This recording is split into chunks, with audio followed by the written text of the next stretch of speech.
네, 오늘 제자도 4차 시입니다. 4차 시고요. 지난 3차 시까지는요, 거듭남에 관해서, 제자의 탄생에 관해서 내용을 다루어 보았습니다. 한 단어로 요약을 하자면 복음이라고 할 수도 있겠죠.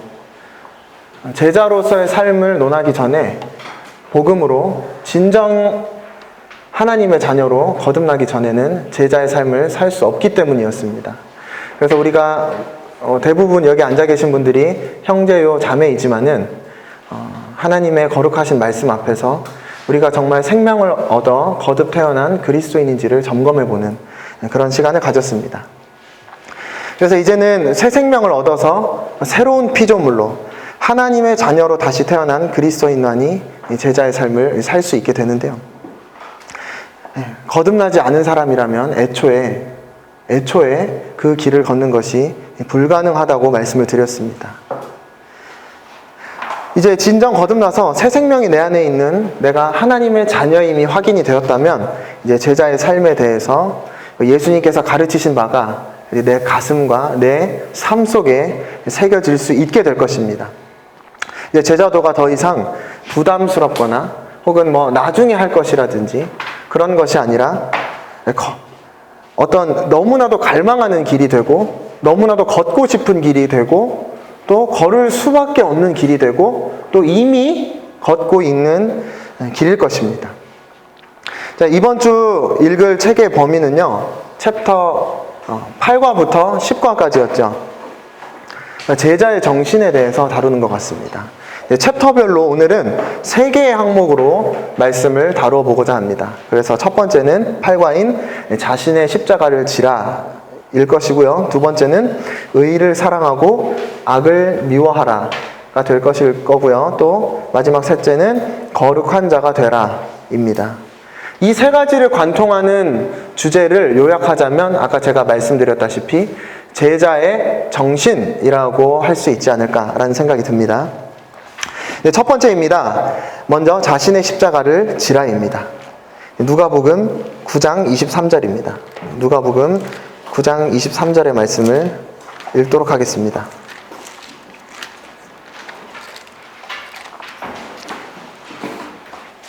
예, 제가 읽겠습니다. 또 무리에게 이르시되 아무든지 나를 따라오려거든 자기를 부인하고 날마다 제 십자가를 지고 나를 따를 것이니라. 이 말씀을 생각할 때 한 가지 의문이자 또 흥미로운 점이 있습니다. 이 말씀을 흔히 지금 공부하고 있는 주제인 제자도를 묘사할 때 아주 자주 인용이 되고 등장하는 구절로 우리가 알고 있습니다. 근데 보시면은 이 말씀에는요, 제자라는 단어가 나오지도 않고요. 제자를 연상케 하는 표현, 연상케 하는 표현 정도로는 말할 수 있겠습니다만, 제자와 관련된 직접적인 표현은 보이지 않는 것이 사실입니다. 그런데도 우리는 이 말씀을 흔히 제자도를 묘사하는 구절이라고 알고 있습니다. 왜 그럴까요? 네, 물론 이 말씀은 제자들에게 하셨습니다. 이게 보시면 제자들에게 이 말씀을 하셨다 혹은 무리들에게 이 말씀을 하셨다라는 표현이 나오는데요. 그런데 예수님께서는요, 이 말씀의 적용 대상이 제자라고 하지 않으시고 아무든지, 우리 누가복음에서는 아무든지라고 나와 있고 마태복음 병행구절에서는 누구든지라는 표현을 쓰고 계십니다. 이 말씀의 적용 대상이 제자가 아니라 아무든지 누구든지 누구 한 사람이라면 이런 문장의 구조를 취하고 있는 것이죠. 어쨌든 두 단어는 아무든지나 누구든지나 모두 제자를 가리키는 말은 아니라는 것입니다. 다만 이 누구든지는요, 뒤에 나오듯이 누구를 설명하는 말입니까? 나를 따르는 자에 대한 설명일 뿐입니다. 나를 따르는 자입니다. 일반적으로 이 나를 따르는 자라는 표현을요, 제자를 가리키는 말로 의뢰 여겼었죠. 따라서 이 말씀을 제자도의 정신을 대변하는 말씀이라고 우리는 알고 그렇게 배워왔습니다. 그런데 이 나를 따르는 자를 제자라고 하기로 어디서 누가 그렇게 정했을까요? 우리는 일반적으로 그렇게 여겨왔지만 나를 따르는 자를 왜 제자라고 말할까요? 예수님을 따르는 자를 제자가 아니라 다른 표현을 사용할 수는 없는 것일까요? 도대체 제자의 정의는 무엇일까요? 무엇이 성경적인 제자의 의미일지 한번 생각해 보고 싶습니다. 사회적 통념과 같이, 사회적이라기보다는 우리 일반적인 통념과 같이 그러니까 예수님을 따르는 자가 일단 제자라고 한번 가정을 해봅시다. 그리고 예수님을 따르는 제자는 그 구원받은 그리스도인들 중에서도 어떤 구별된 소위 어떤 특수한 훈련을 받은 그 선별 인원들을 가리키는 것으로 이해되곤 했습니다. 그렇죠? 그렇다면 별개의 훈련을 받은 사람만 예수님을 따른다는 말이 되겠죠. 반대로 제자가 아닌 그리스도인, 이 표현부터가 조금 이상한데 제자가 아닌 그리스도인이 생기게 됩니다. 즉 예수님을 따르지 않는 그리스도인이 생기게 되는 것입니다. 예수님을 따르지 않는 그리스도인 생각이 되십니까? 예수님을 따르지 않는 그리스도인은 없죠. 그 사람은 다만 그리스도인이 아닐 뿐입니다. 그는 다만 구원받지 않은 자연인일 뿐일 것입니다. 나는 예수님을 따르는 그리스도인입니까? 예수님을 따른다는 건 도대체 무슨 의미입니까? 어떤 삶의 모양을 우리는 예수님을 따르는 삶이라고 합니까? 예, 맞습니다. 우리 이어지는 본문에서 이 질문에 대한 명쾌한 답을, 예수님께서 주신 답을 찾을 수가 있습니다. 무엇이 예수님을 따르는 삶입니까? 자기를 부인하고 날마다 자기 십자가를 지는 것이 바로 예수님을 따르는 삶입니다. 너무나도 거창하고 좀 부담스럽죠. 거부감이 들고 어떤 막중한 책임감과 희생이 불 보듯이 좀 뻔한, 모든 구원받은 그리스도인들이 반드시 이 길을 걸어야 한다라고 말할 것 같으면 뭔가 조금 과한 게 아닌가, 좀 다른 해석의 여지가 있지는 않은가 한번 좀 생각해 보게 되는, 왜냐하면 우리는 잘 알다시피 고난이나 고행이나 어떤 노력을 통해서 구원받는 게 아니기 때문입니다. 그래서 사람들은 이 누가복음 9장 23절 이 본문 말씀의 대상 혹은 조건이라고 할 수 있는 이 나를 따르는 자, 이 나를 따르는 자를 모든 구원받은 그리스도인을 가리키는 것이 아니라, 모든 그리스도인을 가리키는 것이 아니라 별개의 훈련된 집단인 제자에게 해당되는 말씀으로 여기기로 합의를 해버렸습니다. 왜냐하면 그러면 문제가 해결되기 때문이죠. 이 마음의 불편함이 해결이 되기 때문일 것입니다. 예수님을 따르지 않는 그리스도인, 즉 그리스도인이긴 하지만 제자는 아닌 이들이라는 범주를 정당화시킬 수 있기 때문입니다. 그래서 사람들은 예수님을 따르는 사람을 구원받은 사람의 정의로 취하는 것이 아니라 제자의 별개의 훈련된 집단인 제자를 가리키는 말로 취하기로 타협을 했습니다. 그렇기 때문에 우리는 아마 이 구절, 누가복음 9장 23절은 소위 제자도를 대변하는 구절이 되어버린 것이 아닌가라는 생각이 듭니다. 예수님을 따르는 것은요, 별개의 훈련된 제자들만 하는 것이 아닙니다. 상식적으로 그럴 수가 없죠. 모든 구원받은 사람들이 예수님을 따릅니다. 마땅히 따라야만 하고 또 기쁨으로 따릅니다. 따를까 말까 고민하다가 그래도 해야지 이렇게 어렵사리 선택하는 것이 아니라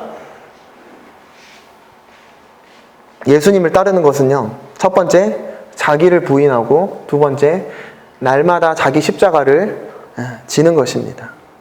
자기 부인하고 자기 십자가를 지는 게 예수님을 따르는 것이라고 직접 예수님께서 설명하셨습니다. 거듭나지 않은 인간 입장에서는 물론 싫은 일이죠. 십자가는 죽음의 길입니다. 걸을 수 없는 길입니다. 구원받지 않은 자연인은 걸을 수조차 없는 길입니다. 반대로 구원받았다는 것은 이 길을 걷게 된다는 것입니다. 예수님을 따르게 된다는 것이죠. 제자가 그런 것이 아니라 그리스도인이 그렇다는 것입니다. 아까 말씀드렸다시피 십자가는 죽음의 장소입니다. 십자가는 무덤이라는 표현도 많이 쓰죠. 무덤으로서의 십자가. 그러나 약간 좀 생각해 볼 필요는 있는 것 같아요. 왜냐하면 무덤은 죽은 시체가 묻히는 장소죠. 죽는 장소라기보다는. 그래서 엄밀히 말하면 십자가는 좀 맞지 않는 것이죠. 왜냐하면 십자가는 무덤 그 자체가 아니라 죽는 장소, 즉 사형틀이기 때문입니다. 삶에서 죽음으로 딱 넘어가는 그 순간의 장소이죠. 죽음에서 부활로 넘어가게 하는 것이 십자가이고요. 또 다시 생명을 얻어서 살아갈 수 있게 하는 것까지가 십자가입니다. 예수님께서는 무덤에 갇혀 계시지 않았죠. 다시 3일 만에 부활하셨습니다. 이것은 무엇을 의미합니까? 바로 우리도 예수님을 따라서 함께 십자가에 죽었고 또 예수님과 함께 부활했음을 의미합니다. 그래서 우리가 부활신앙이라고 이야기를 하고 새 생명을 얻어서 살아갈 수 있게 된 근거가 바로 여기에 있는 것이죠. 그래서 우리는 십자가를 무덤이라고 말하지 않습니다. 십자가는 죽음과 또한 부활 의미를 모두 포함하고 있는 것입니다. 사도 바울은요, 고린도전서 15장 31절에서 나는 날마다 죽는다라고 말하고 있습니다. 또한 이 챕터의 본문이자 예수님께서는 이 본문에서는 예수님께서 날마다 자기 십자가를 역시 지라고 하셨습니다.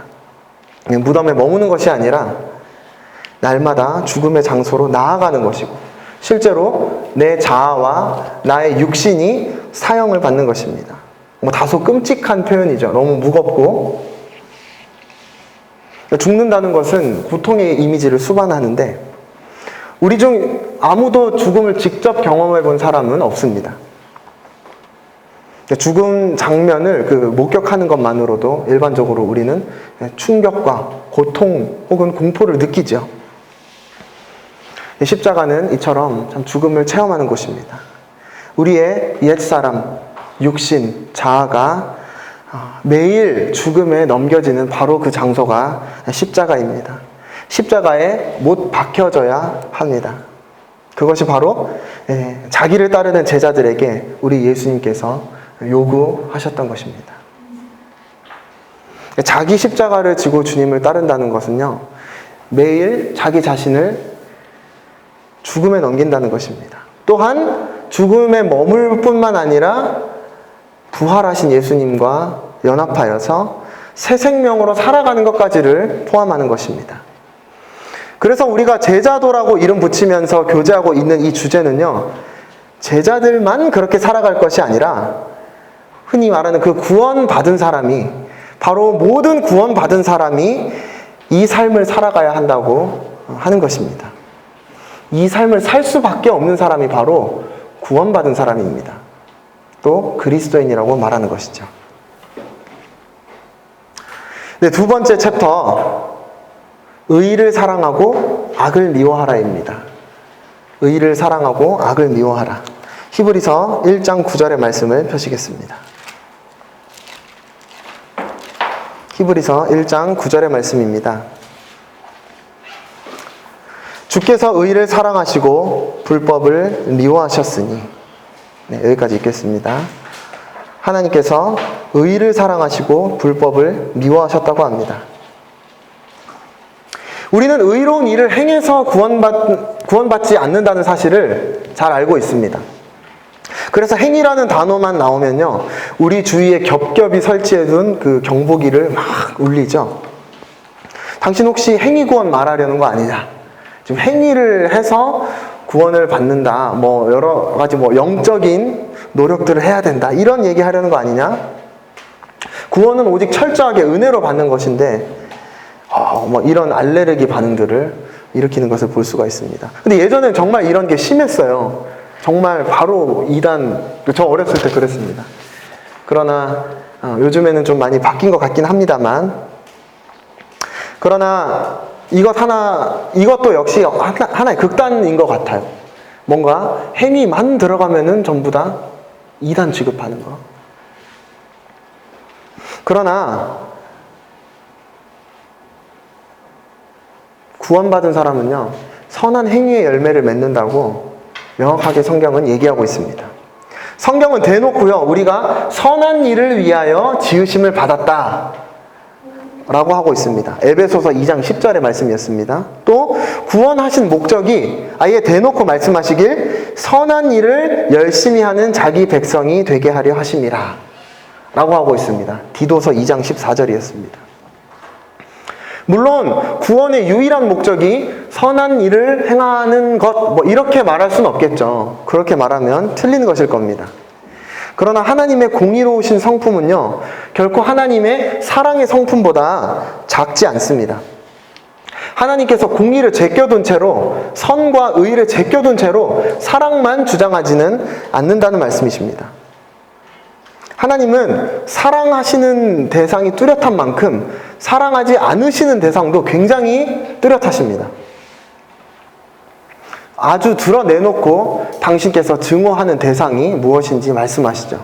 뭐 싫어하고 또 미워해서 도저히 용납할 수 없는 것을 아주 무섭게 선포를 하십니다. 어떤 그런 것들을 은근히 끼워서 또 은근히 감춘 채로 또 은근히 모르는 척하면서 습관적으로 하나님 앞에 나와왔던 사람들이 있었죠. 그 사람들을 보고 말라기 선지자를 통해서 하나님께서는 이렇게 말씀하십니다. 너희가 내 제단 위에 헛되이 불사르지 못하게 하기 위하여서 너희 중에 성전 문을 닫을 자가 있었으면 좋겠도다. 말라기 1장 10절입니다. 오죽하셨으면 하나님께서 이 예배 장소인 성전 문을 폐쇄시키길 원하셨겠습니까? 참사랑 그 자체이신 하나님이시라 할지라도 도저히 용납이 안 되는 게 있는 것입니다. 절대라는 표현을 사용하는 걸 정말 조심해야 되죠. 항상 조심해야 되는데, 그런데 절대 하나님께서는 죄를 용납하지 않으십니다. 우리는 예수님의 마음과 성품을 본받는 자 되기를 힘쓰는 사람들입니다. 그 예수님께서, 하나님이신 예수님께서 그런데 죄를 용납하지 않으셨습니까? 죄를 아주 혐오하시고 정말 치를 떠셨어요. 요한계시록에 나와 있듯이 그 온화하셨던 예수님께서 뭐 자상하시고 온정이 너무 넘쳐서 결코 화 한 번 낼 것 같지 않은 그런 예수님이, 그렇게 인자하고 따뜻한 분이 뭔가 부탁하면은 거절 한 번 못 하실 것 같고, 또 누가 사람들이 이용해 먹고 해코지 하려고 하더라도 싫은 소리 한 번 못 하는 바보처럼 당할 것만 같은 그런 인자하신 이미지의 예수님께서 최종적으로 요한계시록 19장 15절에서는 모든 죄를 범한 세력들을 짓밟으실 거라고 이야기하십니다. 이사야서 66장 16절에서는요, 혁혁한 위세로 노여움을 나타내시며 맹렬한 화염으로 책망하실 것이고, 또 불과 칼로 모든 혈육에게 심판을 베푸신 즉 그에게 죽임 당할 자가 많다고 하십니다.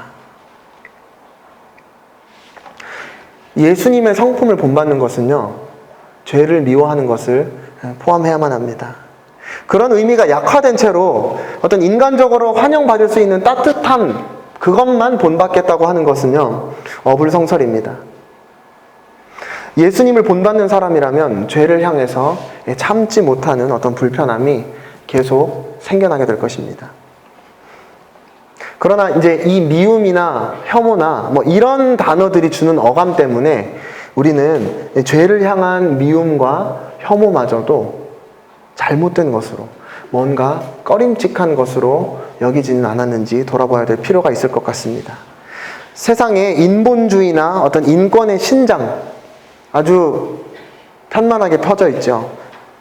그렇기 때문에 이 혐오라는 단어 자체는요, 혐오라는 단어 자체가 반인륜적인 가치인 것으로 배척되고 있습니다.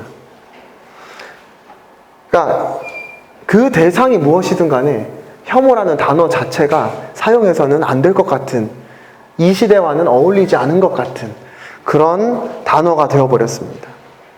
사탄이 참 너무나도 교묘하게 역사한 것 같아요. 여러분들은 얼만큼 죄를 미워하십니까?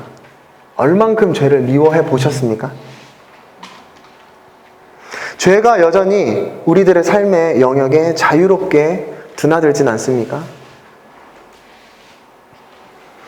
어떤 이 육신이 혹은 사탄 마귀가 텃세를 부리면서 여기 원래 내 영역이야, 내 마음대로 하는 영역이야 라고 하면서 너무나도 쉽게 나의 생활에 뭔가 프리패스, 하이패스 하진 않습니까? 거듭난 이후에 죄와의 관계는 어떤 변화를 맞이하셨습니까? 죄와 이제는 불편한 관계로 변화되는 것을 경험하셨습니까?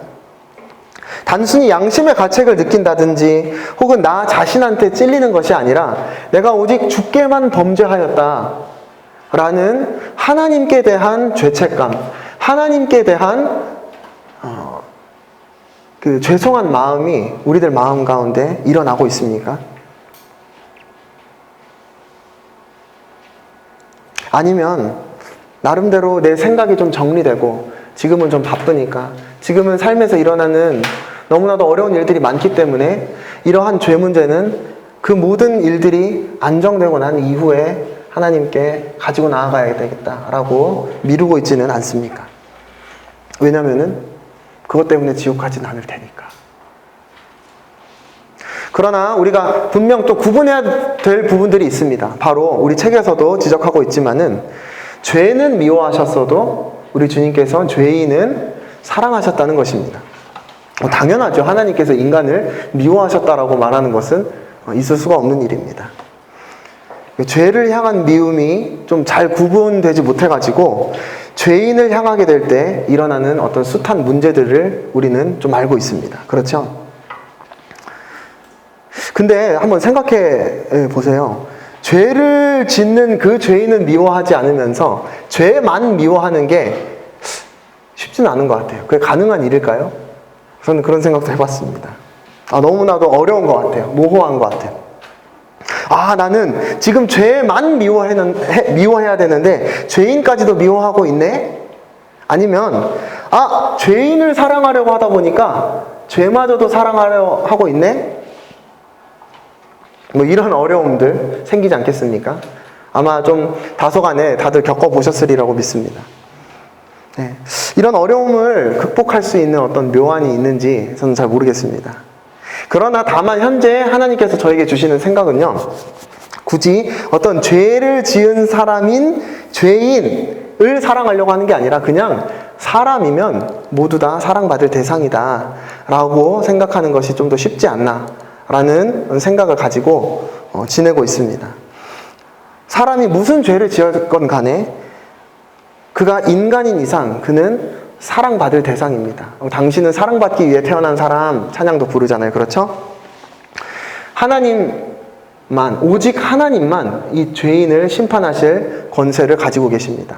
하나님께서는 공의로우시고 또한 사랑이 많으시지만 인간에게 하나님 당신이 사랑하셨듯이 이웃을 사랑하라고 하셨지만 하나님 당신이 공의로운 것처럼 이웃에게도 공의로워라 라고 명하진 않으셨죠. 네. 그래서 우리는 죄인이건 의인이건 우리가 마치 하나님인 것처럼 공의로운 재판장 위치에서 심판하는 것은 우리가 하지 말아야 할, 우리에게 권한이 없는 일임을 알 수가 있습니다. 네, 마지막입니다. 세 번째, 거룩한 자가 되라 입니다. 챕터 10이겠죠. 10과에 해당되는 내용일 것이고요. 베드로전서 1장 16절입니다. 베드로전서 1장 16절의 말씀 읽겠습니다. 기록되었으되 내가 거룩하니 너희도 거룩할지어다 하셨느니라. 15절도 읽겠습니다. 오직 너희를 부르신 거룩한 이처럼 너희도 모든 행실에 거룩한 자가 되라. 네, 이제 마지막으로 거룩입니다. 거룩은요, 하나님을 가장 하나님답게 하는 하나님만의 구별되는 속성입니다. 하나님께서 가지고 계신 모든 성품 혹은 속성은요, 전부 다 거룩에 수렴하는 것 같습니다. 이 거룩 안에 사실 사랑이 있고 공의가 있습니다. 사랑과 공의뿐만 아니라 거룩하시기 때문에 그분은 모든 죄에서 떠나서 절대 정결하신 상태에 계신 분이고, 또 디모데전서 6장 16절이죠. 가까이 하지 못할 빛에 거하시고 또 천사들의 영광을 받고 계십니다. 절대 거룩하시기 때문에 그분은 지극히 존귀하다라는 평가를 받으면서, 찬사를 받으면서 천사들의 영광의 예배와 찬양 가운데 있습니다.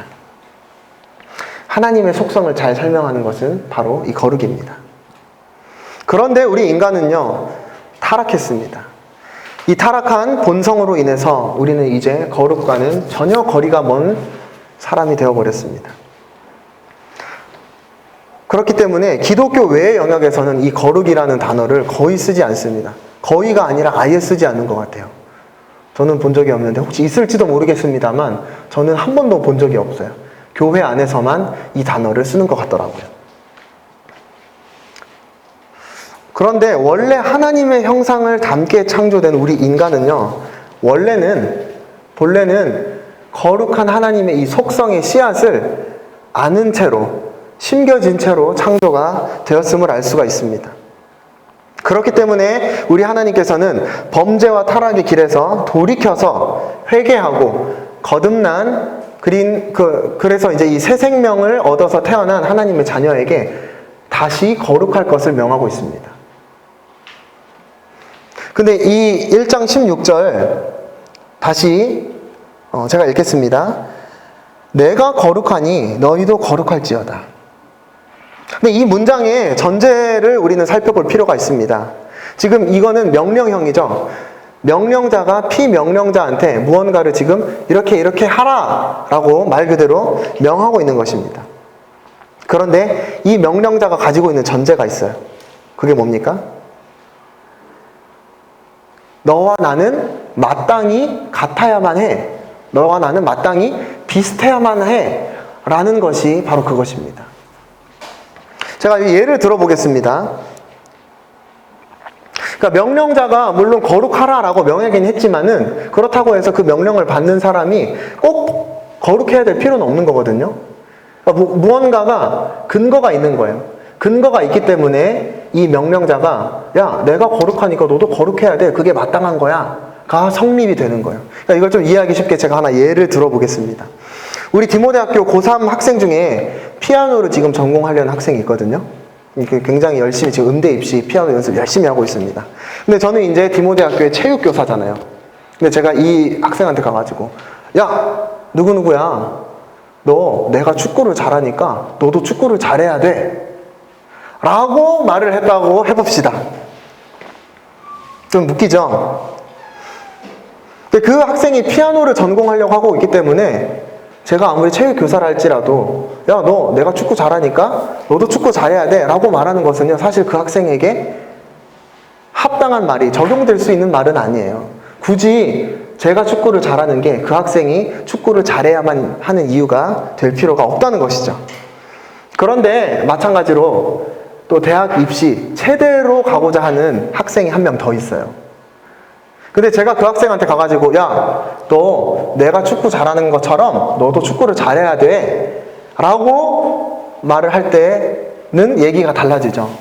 그 학생에게 있어서 정말 맞습니다 선생님, 꼭 그렇게 되고 싶어요. 제가 꼭 그렇게 되고 싶습니다 가 되겠죠. 그렇죠? 그러니까 체대 입시를 준비하는 학생에게 있어서는 야, 내가 축구를 잘하는 것, 이게 그 학생에게도 마찬가지로 축구를 잘하고자 하는 어떤 타당한 이유가 되고 잘해야만 하는 이유가 되는 것입니다. 쉽게 동의가 될 수 있는 것이겠죠. 자, 다시 이 본문 말씀으로 돌아와서요. 하나님께서 이 명령을 받고 있는 우리 이 명령자한테 어떤 전제를 가지고 말씀하고 계시는데, 그것은 너가 나와 닮게 되어야만 한다. 너가 나와 닮게 되어야만 한다라는 것을 원하는 것을 알 수 있습니다. 그렇기 때문에 내가 거룩하니 너도 거룩해야 된다라고 말할 수가 있는 것이죠.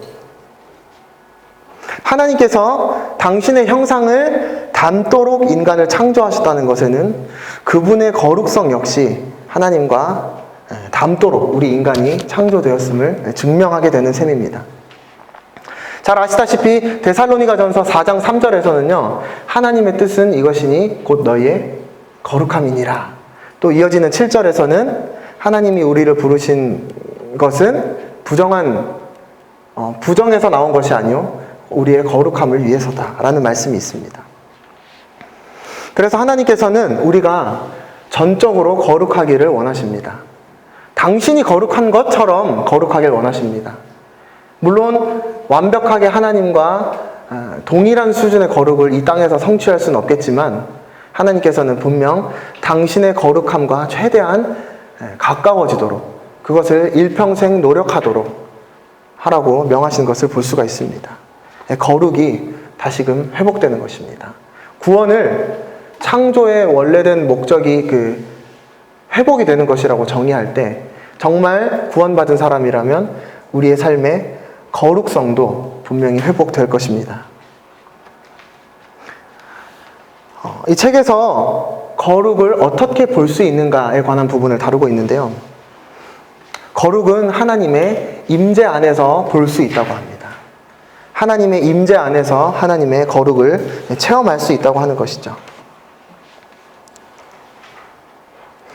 이 책에서는요, 그 하나님의 임재 안에서 체험되는 이 거룩을 쉐키나 영광, 기억나시죠?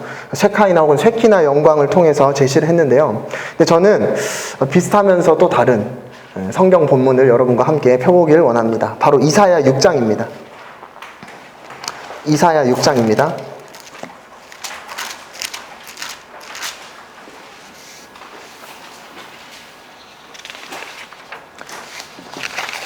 6장 1절 보시면 우치야 왕이 죽던 해에 라고 하면서 이사야가 이 무렵에 돌연 어떤 환상을 체험하게 되는 것을 볼 수가 있습니다.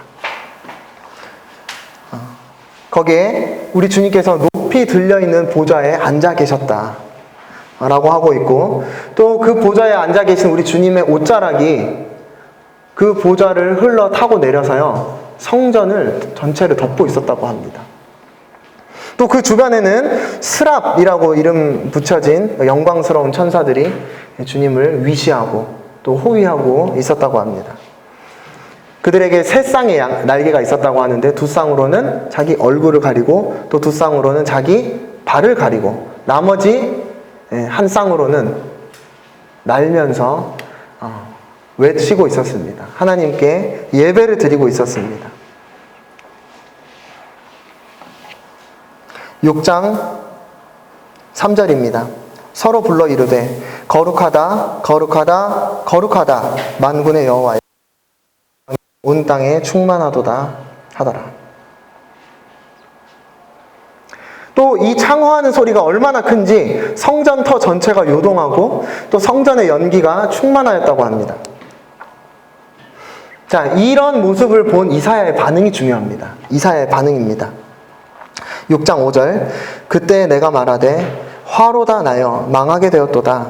나는 입술이 부정한 사람이요 나는 입술이 부정한 백성 중에 거주하면서 만군의 여호와이신 왕을 베었음이로다 하였더라.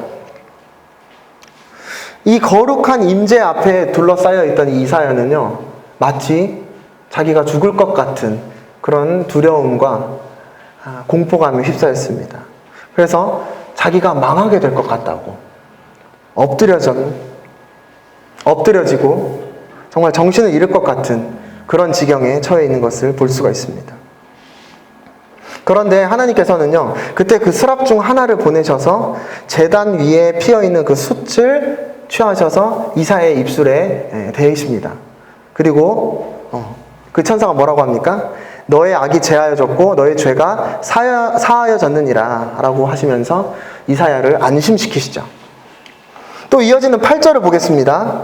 8절에 보시면 주님께서 누구를 보낼꼬? 라고 하시는데 그때 이사야가 자기가 여기 있으니까 내가 가겠다 라고 대답하는 것을 또 볼 수가 있습니다. 자, 우리가 보아야 될 것은요, 이 거룩한 하나님의 임재 앞에서 꼬꾸라져가지고 마치 죽을 것을 두려워하고 있었던 이 이사야가 변화됐다는 것입니다. 하나님의 그 영광의 임재, 거룩한 하나님의 임재를 경험한 이 이사야가 변화를 맞이했다는 것입니다. 죽을 것 같았지만 다시 우리 주님께서 내가 누구를 보낼까 할 때 내가 가겠다고 한 우리 이사야, 이 이사야를 보고 우리도 마침 우리도 역시 마찬가지로 교훈을 얻을 수가 있을 것입니다. 뭐 이사야처럼 환상을 꼭 봐야 된다 그런 건 아니지만요, 우리는 어떤 형태로든 간에 하나님의 임재를 체험해야만 합니다. 그분의 근본 속성이 이 거룩이라는 사실을 체험을 통해 우리는 알게 되어야만 합니다. 이 거룩하신 하나님이 나와 함께 하신다는 사실, 즉 무엇입니까? 이 임마누엘의 하나님을 체험을 통해서 알아야만 합니다. 이 임마누엘의 하나님이 내 삶 속에서 경험이 될 때 우리는 하나님의 거룩으로 옷 입혀지게 될 것이고요. 또 그 거룩에 압도되는 경험을 한 우리가 그분을 닮아서 역시 동일하게 거룩함을 입을 수 있게 될 것입니다. 실제로 거룩한 삶을 살게 될 것이라고 확신합니다. 이제 말씀을 마무리 짓겠습니다. 오늘 제자의 정신 3가지를 살펴보았습니다. 챕터별로. 자기의 십자가를 지라, 또 두 번째로 의를 사랑하고 악을 미워해라, 그리고 마지막으로 내가 거룩하니 너희도 거룩하라 이었습니다. 이 3가지를 생각할 때 어떤 사람은 제자에게만 해당되는 게 아니고 또 모든 구원받은 그리스도인들에게 당연히 여겨질 것으로 생각할 것입니다만, 어떤 사람은 소위 제자, 별개의 특수한 훈련을 받은 제자들에게만 해당된다고 여길 수도 있을 것입니다. 결국 우리는 이 책의 인용문의 뒤에 있는 페이지 98페이지에 있는 문장에 이르게 되는 것 같습니다. 제자가 되지 않고도 그리스도인이 될 수 있는가? 혹은 제자가 아닌 그리스도인이 있는가? 라는 것입니다. 내가 그리스도인이라는 정체성을 가지고 있는 사람이라면 이 질문에 대한 답을 하나님 앞에서 정직하게 생각해 보아야 될 것입니다. 코람데오라고 하죠. 하나님 앞에서 생각하는 그리스도인이 되시기를 바랍니다. 네, 기도하고 마치도록 하겠습니다. 하나님 아버지, 제자의 정신에 대해서 3가지로 살펴보았습니다. 하나님, 우리가 제자로서의 삶을 살기 원합니다. 우리가 비록 연약에 둘러싸여 있지만은, 우리가 타락한 본성을 가지고 있는 자들이지만은 새로운 생명을 받아 거듭 태어났고 하나님의 영이 우리 안에 거하십니다. 그래서 우리는 이제는 이전과 다른 삶을 살아갈 수밖에 없는 그런 하나님의 자녀와 제자가 되었습니다. 하나님, 제자의 삶으로 우리를 이끌어 주시길 원합니다. 이후에 이어질 그룹 교제를 주님께 의탁드리며 예수님 이름으로 기도드렸습니다. 아멘.